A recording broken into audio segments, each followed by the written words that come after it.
Boa tarde. TV Estadão hoje reuniu especialistas para discutirmos esses movimentos sociais que se espalham por todo o país.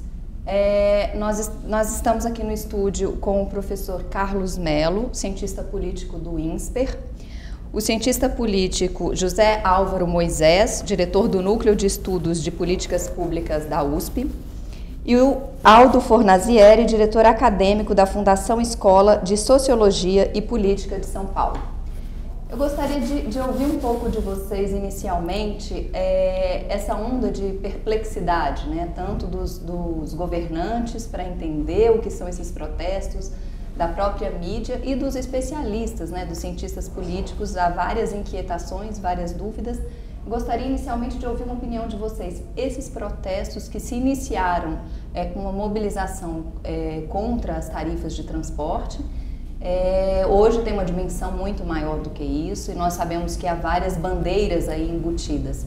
Na opinião de vocês, são protestos contra o quê? Bom, eu acho que os cientistas políticos talvez não estejam menos perplexos do que os políticos e de que a população em geral. A eclosão do protesto nessa magnitude, ela é surpreendente. No entanto, a meu ver, as causas, né, desse protesto e dessa mobilização não surpreendem nem um pouco. Eu acho que tem uma penca de problemas, não é só a questão da tarifa, evidentemente, isso já está muito claro há muito tempo.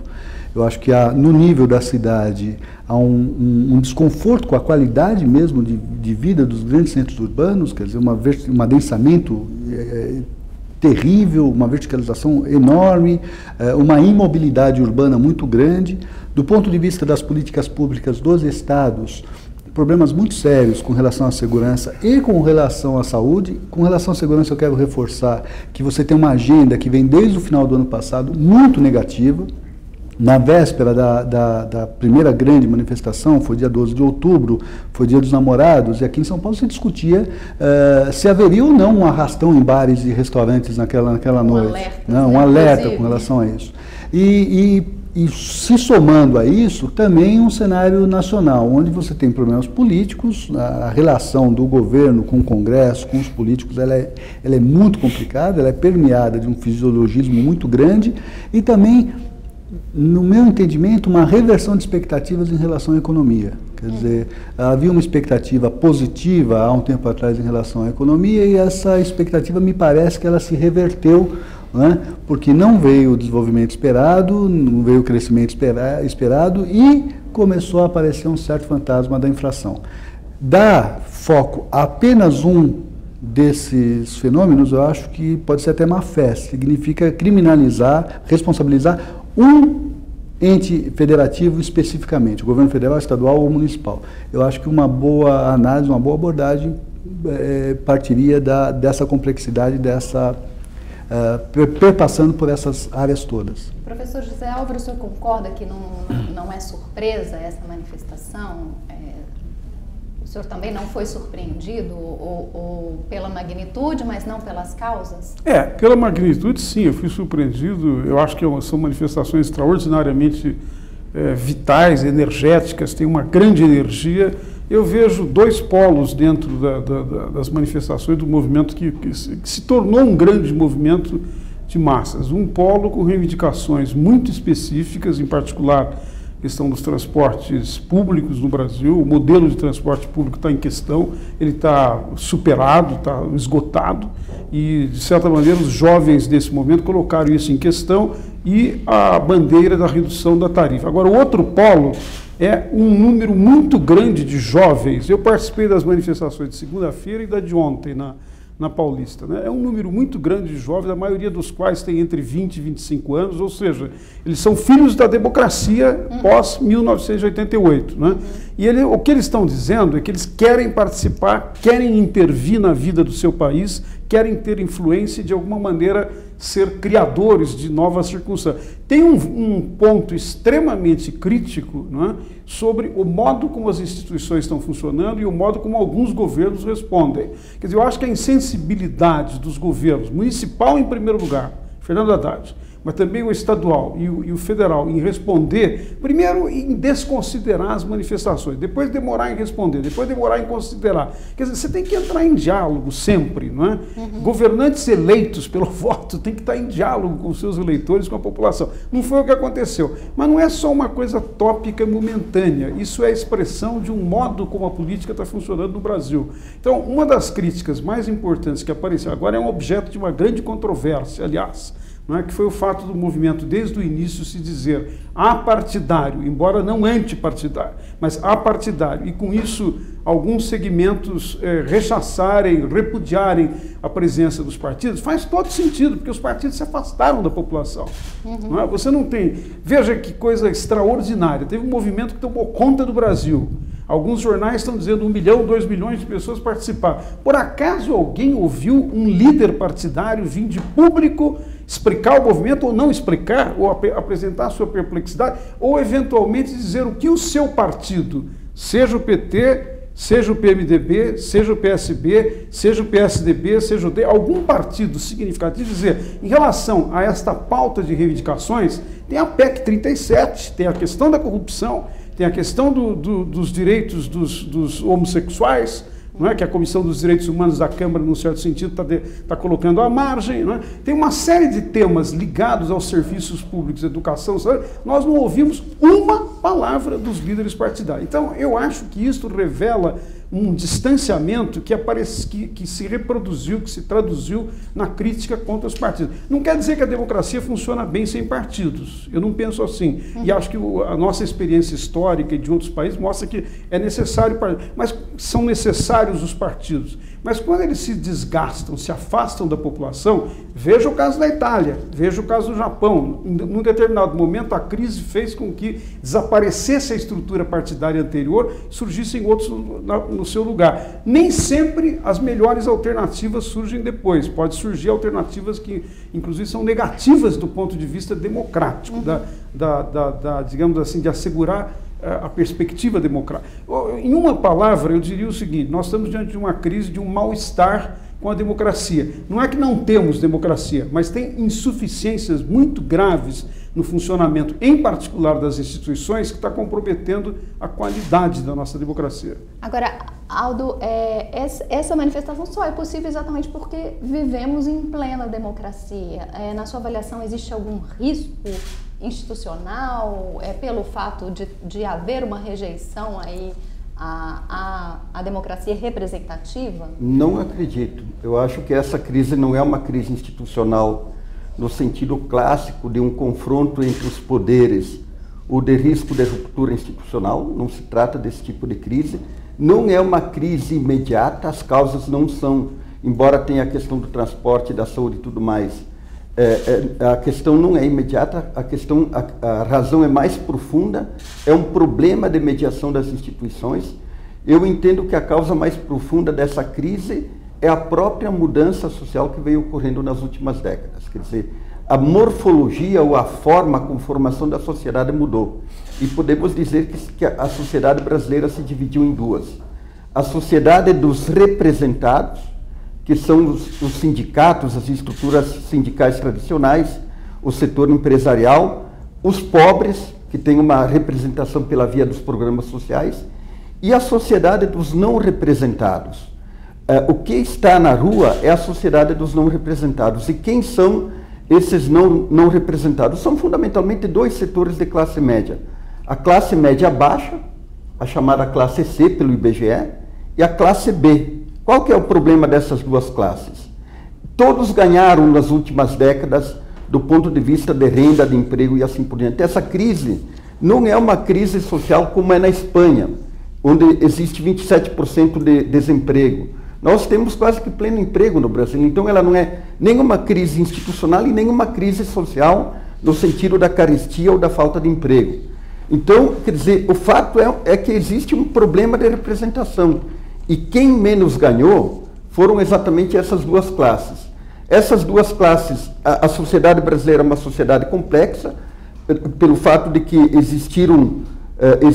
ela é uma sociedade fundamentalmente de serviço. As novas tecnologias produziram uma nova forma de organização no trabalho, né? E essa é a causa profunda. Então, os não representados, qual que é o problema deles? A classe C, ela ganhou, é verdade, mas ganhou pouco. Quer dizer, o Brasil ainda é um país fundamentalmente injusto, é um país fundamentalmente desigual. Essa classe, ela busca os seus serviços fundamentalmente no setor público, que é o transporte público e a saúde pública. Ambos são completamente insatisfatórios e degradantes em muitos sentidos. E a classe B também ganhou, mas não ganhou muito, e ela compra a sua seguridade social no mercado. Ela compra a sua seguridade social no mercado e paga muito caro. É o plano de saúde, é a escola particular dos filhos e assim por diante. São duas classes que vivem no aperto. Então, essa é a rebelião. A rebelião é da sociedade não representada, que num primeiro momento aparentemente é uma rebelião de todos contra todos, e tem esse aspecto muito interessante que o Álvaro Moisés colocou, que é o problema dos jovens. Os jovens, vejam o seguinte, as sociedades modernas, elas são sociedades que geram a indiferença e a inutilidade, a sensação da inutilidade das pessoas. Essa luta dos jovens, principalmente os da classe B, é uma luta por reconhecimento. Eles querem se sentir copartícipes da construção do Brasil. Eles dizem, vários deles, inclusive o meu filho, eles dizem que sentem orgulho de participar desse momento porque eles estão construindo um novo Brasil. Eu queria aproveitar e vários internautas estão mandando perguntas para a gente pelo Twitter e várias delas têm o mesmo ponto de partida aqui que eu acho interessante. O André Siner pergunta, para que serve um partido?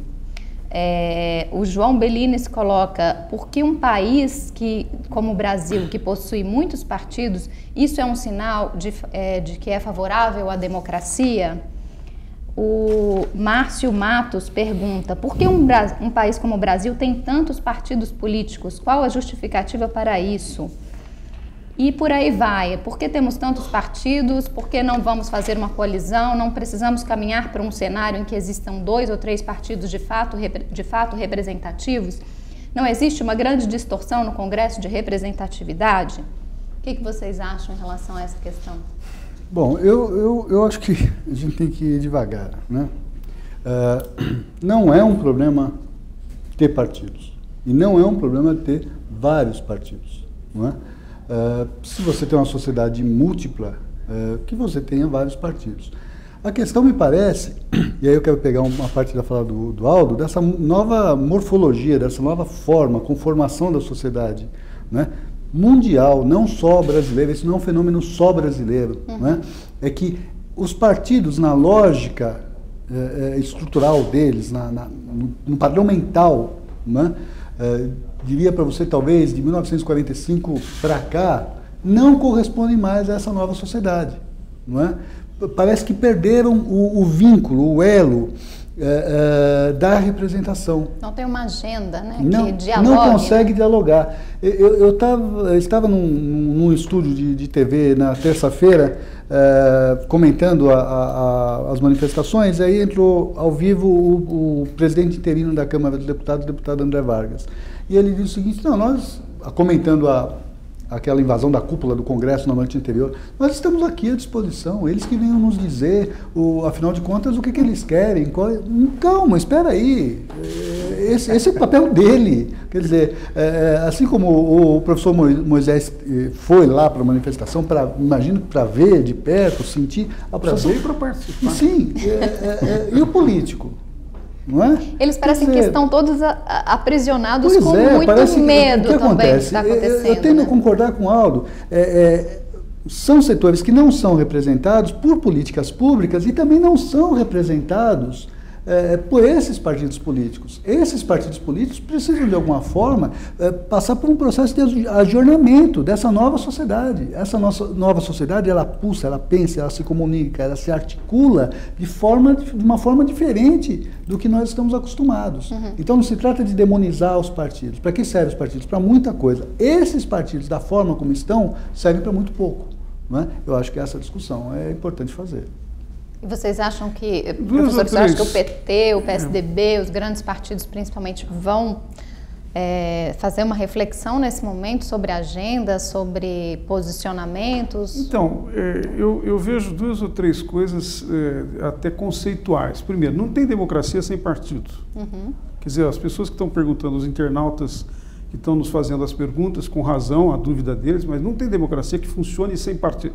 O problema é se o partido faz uma coisa que o Aldo mencionou de partida, é a intermediação entre a sociedade e os poderes, tanto o legislativo como o executivo, né? O judiciário é um poder que, nesse sentido, é contramajoritário, ele é nomeado pelo presidente e pelo Senado, é uma outra coisa. Mas no caso dos 2 poderes que são representativos, se os partidos não fizerem a mediação, fazer a mediação significa o seguinte: estar na sociedade, dialogar com os setores da sociedade, captar os sentimentos, as reivindicações e verificar como isso pode ser transformado em política pública, fazer propostas, estabelecer consenso e levar para o parlamento ou levar para o executivo. Isso está faltando. Nós tivemos, é claro, nos últimos 10 anos ou 15 anos, políticas sociais muito importantes. Num certo sentido, as pessoas votaram nos partidos que estão fazendo isso. Isso é um lado da representação. Mas o problema é que a representação não se esgota apenas nessa consequência do voto. Ela tem que ser cotidiana, diária, ela tem que ser construída, tem que se capturar esses sentimentos de maneira mais permanente. No caso do PSDB, ou no caso do PT, que teve essa tradição, mas não tem mais, ou no caso do DEM, ou no caso do PSB, a pergunta que eu faria é o seguinte: eles estão dialogando, por exemplo, com as mulheres, sobre as questões que interessam as mulheres? Estão nas universidades debatendo com os estudantes e com os especialistas solução das grandes questões? Estão ouvindo os especialistas? Estão ouvindo o contraditório? Quer dizer, eu não vejo os partidos brasileiros, não é, fazer esse esforço de estabelecer conexão, funcionar. Porque, veja, qual é a grande definição dos partidos da democracia? Eles têm, segundo todos os teóricos que discutiram isso, levando em conta as experiências, tem 2 funções mais importantes. Tem mais do que 2, mas pelo menos essas 2. Uma é agregar interesses na sociedade, num certo sentido, repartir uma parte da sociedade e dizer: nós vamos representar esse setor, que quer tais ou quais questões, etc. e tal. A segunda função extremamente importante é essa agregação, é conseguir fazê-la estar representada nas instituições. Para isso, eleição é muito importante, mas eleição não esgota o processo, né? Eu penso que no caso dos partidos, a sua pergunta se os principais partidos vão ser capazes de responder, eu não sei. Para dizer a verdade, eu tenho dúvida, porque até agora o processo dos últimos anos, né? Veja uma coisa importante, né? Não existe democracia sem oposição, tá certo? A democracia funciona mal quando não tem oposição. No Brasil, alguém pode dizer realmente que nós temos uma oposição capaz de apresentar de maneira permanente alternativas para a população escolher? Porque como é que a população faz a avaliação de quem ela vai escolher em eleições? Ela tem que comparar o que o governo está fazendo, a alternativa que os outros estão propondo, a viabilidade. Isso supõe uma comunicação, uma interação com a sociedade que não está acontecendo. Nem de um lado, nem de outro. E no caso dos partidos que estão no governo, eu tomo o caso do PT. Né? Eu posso dizer, porque inclusive eu ajudei a criar o PT, embora tenha me afastado já há algum tempo. Eu acho que o PT foi um projeto muito extraordinário, muito generoso. Agora, o PT chegou no poder e toda a sua lógica nos últimos 10, 15 anos é de, tendo chegado, fazer tudo para permanecer no poder, mesmo que isso implique adotar métodos que não são aceitáveis.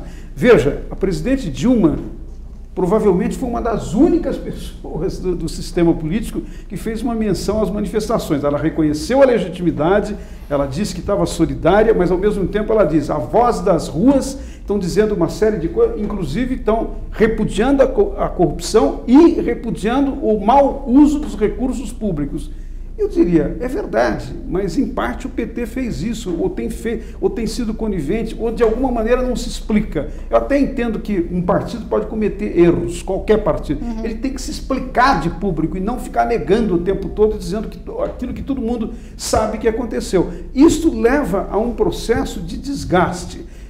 Pergunta, um dos internautas fez essa pergunta: esse desgaste é perigoso? É muito perigoso, porque se nós não tivermos uma relação, mecanismos institucionais de mediação da sociedade com as instituições mais importantes, vai ficar um oco, um vazio, que pode se transformar numa oportunidade para aventuras políticas das piores possíveis, inclusive aventuras de tipo ditatorial, ditaduras ou eventualmente regimes autoritários. Agora, Aldo, eu gostaria de entrar um pouco nessa discussão dos partidos tentando, de alguma forma, se inserir nessa pauta, nessa agenda. Ontem houve uma decisão polêmica, né, do presidente nacional do PT de convocar o PT às ruas.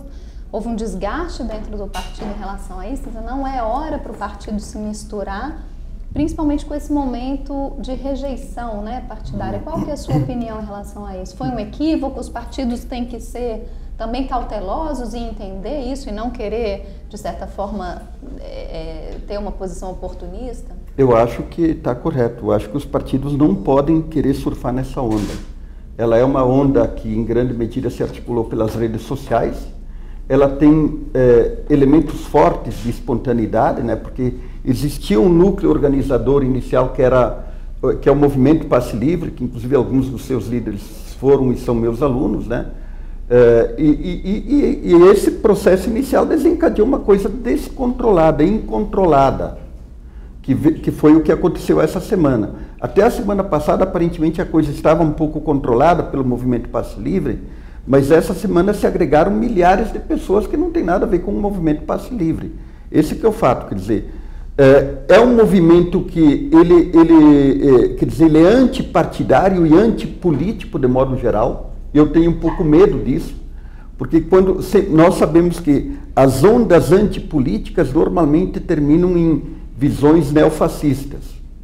Tem elementos neofascistas infiltrados no movimento, né, que são extremamente violentos, e esses são os mais antipartidários. Então eu acho assim, que é um equívoco querer tirar vantagem desse movimento, mas é um equívoco também não fazer a crítica ao antipoliticismo e ao antipartidarismo.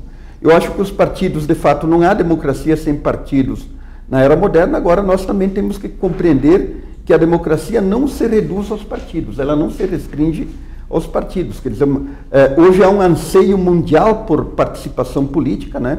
Eu acho que há um problema nas democracias contemporâneas. O problema central é que elas são democracias sequestradas pelo capital financeiro. E o fato de serem democracias sequestradas pelo capital financeiro em todo o mundo, inclusive nos Estados Unidos e na Europa, gerou aquilo que eu chamo uma crise de governança, não é uma crise de governabilidade. Por que não é uma crise de governabilidade? Porque, mal ou bem, as instituições funcionam, mas há uma crise de governança. O que é essa crise de governança? É uma crise da capacidade do Estado e dos governos de atenderem às demandas sociais, de atenderem os anseios sociais, de terem projetos que sejam planejados e, nesse sentido, com capacidade de se antecipar aos eventos negativos da vida, né? Porque nós sabemos que a vida humana, inclusive a vida política, está toda hora submetida a contingências, né? Então, os governos não têm mais essa capacidade de antecipação. Eles sempre correm atrás do prejuízo. E nesse correr atrás do prejuízo, os governos de todos os partidos e em todas as democracias aparentemente fizeram uma escolha. A escolha deles, a escolha do capital financeiro, a escolha deles é a escolha de usar, por exemplo, o BNDES para financiar empresas que nunca mais pagarão o BNDES. Isso acontece em todo o mundo e em todos os governos. É a escolha de estar na mesa do jantar dos endinheirados.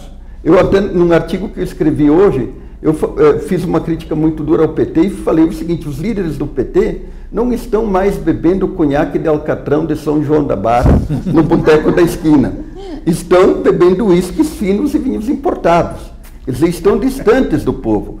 E o PT cometeu o erro básico que todo partido, ou o Estado, ou até o líder que ascende, comete, quer dizer, que é achar que quando está lá em cima, triunfou e ele vai permanecer aí. Quer dizer, e aí, nesse sentido, falta a virtude republicana.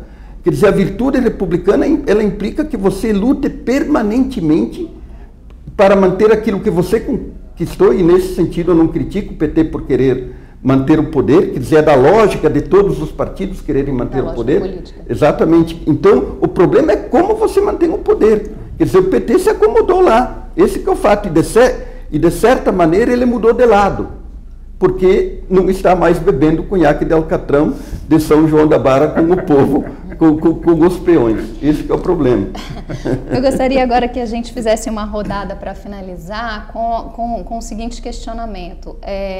Existe um rumo violento, né, preocupante aí dessas manifestações que é imprevisível, nós não sabemos se isso vai ter fôlego, se vai ter fadiga de material, e uma questão projetando um pouco para as eleições do ano que vem.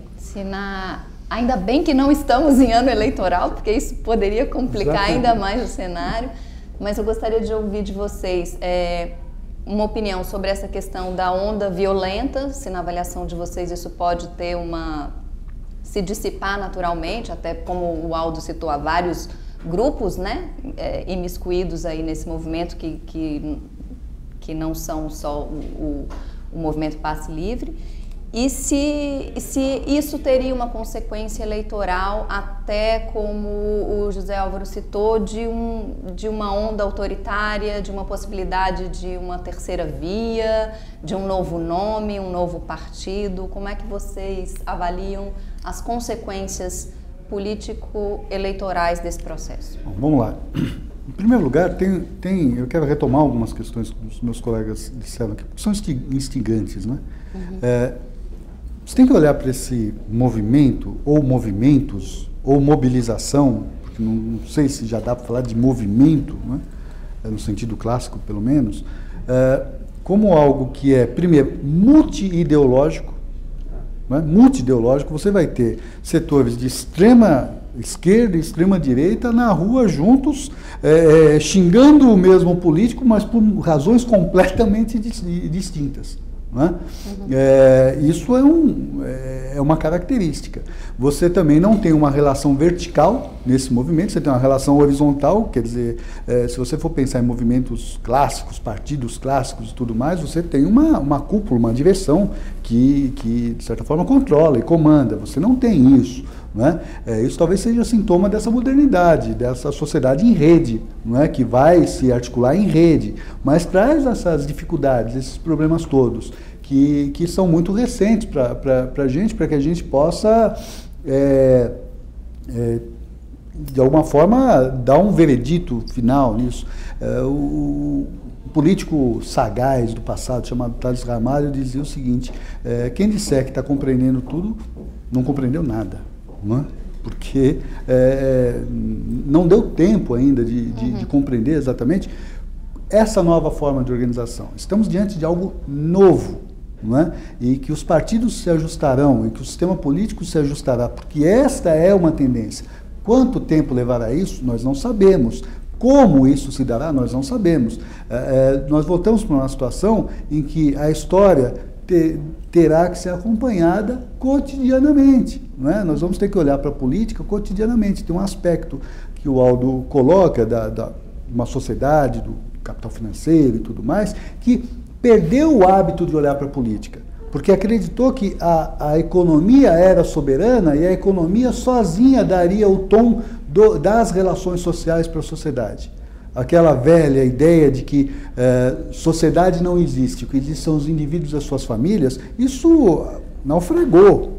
Na verdade, existe sociedade sim, e descontrolada, ela pode se transformar na besta fera. Por isso que é importante você ter um fio condutor. Esse fio condutor se chama política. Né? Há um apoliticismo, ou há uma visão contrária à política, mas ela também já é política. Não é? Que nós precisamos entender e tentar trabalhar nisso. Então, isto posto, não é? E no que pode dar? Eu vou usar aqui um clichê. Tudo, inclusive nada. Não é? Pode dar em tudo, no sentido de que pode ser uma grande oportunidade para que a gente dê um salto, para que a gente faça a reciclagem do sistema político brasileiro. Isso pode ser um movimento de uma forte e importante pressão para que esse sistema político se renove, se remoce, inclusive de lideranças. Não é? Pode ser o germe de uma nova forma de organização, com maior representação, com maior diálogo entre os atores. Pode forçar que representantes voltem de fato a representar os seus representados, né? Pode forçar mudanças de sistema eleitoral, inclusive, isso pode acontecer, mas também pode não acontecer nada disso. Isso pode parir de alguma forma o seu oposto, né? Eu quero trazer um fantasma aqui, né, alguns fantasmas aqui para a nossa reflexão. Momentos de instabilidade política, por exemplo, no Brasil, geraram Jânio Quadros e Fernando Collor. Professor, vamos concluir. O senhor, qual a opinião que o senhor tem sobre isso? Olha, eu vejo 3 cenários. Eu acho que pode ocorrer um fenômeno na medida em que a primeira grande reivindicação foi alcançada e agora o movimento pelo passe livre não está mais convocando manifestações, não é? Você não ter um centro que convoca também tem efeito sobre a mobilização. Então pode ocorrer uma dispersão e uma certa perda dessa energia. Não é a hipótese mais provável, mas é uma das hipóteses possíveis, não é? O segundo cenário que eu vejo é o movimento se dar conta, eu tenho mencionado isso com uma certa insistência em várias entrevistas, intervenções que eu fiz, o movimento se dá conta de que ele está num certo dilema. Eu tenho admiração pelo movimento, eu gosto do movimento do Passe Livre porque ele colocou em questão uma política pública muito importante, que é do transporte público. Mas como ele recolheu, mesmo que ele não quisesse, uma multiplicidade de demandas novas, muito importantes, que se interagem e que têm um impacto grande, não é, sobre a política brasileira, sobre a qualidade da democracia, como é o caso da corrupção, ou como é o caso de melhorar a qualidade da educação, são questões muito importantes. Então, eu acho que o movimento está num dilema que é saber se ele vai tomar estas questões e ser capaz de transformar cada uma delas em demandas, digamos assim, fáceis de serem percebidas, como a diminuição da tarifa do ônibus de 3,20 para 3. Não é uma coisa simples, mas se eles conseguirem, cresce o movimento, fortalece, e eu acho que vai ter um efeito muito grande de renovação, poderia ter um efeito de renovação muito grande sobre a sociedade, porque abre um canal novo de participação. O terceiro cenário que eu vejo, não é, que eu tenho muitas dúvidas sobre ele, mas pode acontecer também dos partidos entenderem o recado. Pode acontecer que alguns dos partidos, não sei, quem sabe o PSDB que está na oposição, o PSB que o governador Eduardo Campos quer se apresentar como uma alternativa, o próprio PT, os partidos podem se renovar. No caso do PT, na crise do mensalão, teve um dirigente do PT que propôs a refundação do partido. Partidos podem, num determinado momento, serem capazes de perceber que para voltar ao povo, para voltar à sociedade, é preciso fazer, de novo, uma espécie de o itinerário de recuperação. Isso significa adotar mecanismos democráticos internos para escolher candidatos, para escolher programa, estabelecer conexões mais ou menos permanentes, de alguma maneira fazer isso que o Carlos estava dizendo, trazer a política para o centro da sociedade e trazer o debate, redignificar a política, mostrar a dignidade da política como uma atividade que está o tempo todo, deve estar o tempo todo preocupada em melhorar as condições de vida das pessoas e a qualidade de vida. Seria um terceiro cenário renovador. Eu diria, se isso for possível, vai entrar na pauta, deveria entrar na pauta da discussão, da agenda nacional, a reforma política, a reforma de alguns procedimentos, de algumas normas, de algumas instituições capazes, de alguma maneira, de recolher a participação que apareceu agora e, ao mesmo tempo, abrir canais novos, inclusive na direção do que o Aldo disse. Não é só partido, são também essas comunicações através das redes sociais, de formas diretas em alguns casos, como foi na experiência da ficha limpa, que foi um resultado da sociedade. Aldo, suas considerações finais. Bom, veja o seguinte, quer dizer, o que dá para fazer agora são apostas apenas, porque nós não temos bola de cristal e esses movimentos espontâneos a gente nunca sabe para onde eles vão. A minha aposta é que o movimento ele vai continuar ainda 1 ou 2 semanas em ascensão e depois ele vai entrar em declínio, em esvaziamento. Por quê? Em primeiro lugar, porque o núcleo convocante não está mais convocando. Em segundo lugar, porque eu acho assim que quem vai permanecer no movimento vão ser grupos mais de direita. A ideia de convocar a greve geral ela está articulada com um pensamento mais de direita e sendo que a maioria dos jovens, embora não sejam articulados partidariamente, eles têm mais simpatias para bandeiras progressistas e bandeiras sociais. Eu acho que, enquanto o movimento saldo organizativo vai ser pequeno, pela própria natureza, por exemplo, do movimento Passe Livre, que é um movimento autonomista, com visões anarquistas, eu conheço muito bem essas pessoas, esses jovens, né? Eles não são afeitos a organizações rígidas, então eu acho que o saldo organizativo vai ser pequeno, mas eu acho assim que o movimento ele teve um enorme sentido progressista, que ele vai retumbar ali na sociedade por muito tempo. Por exemplo, essa última questão que o José Álvaro coloca, que é a ideia de que vão ser retomadas energias revitalizantes, que o Carlos também colocou, da política.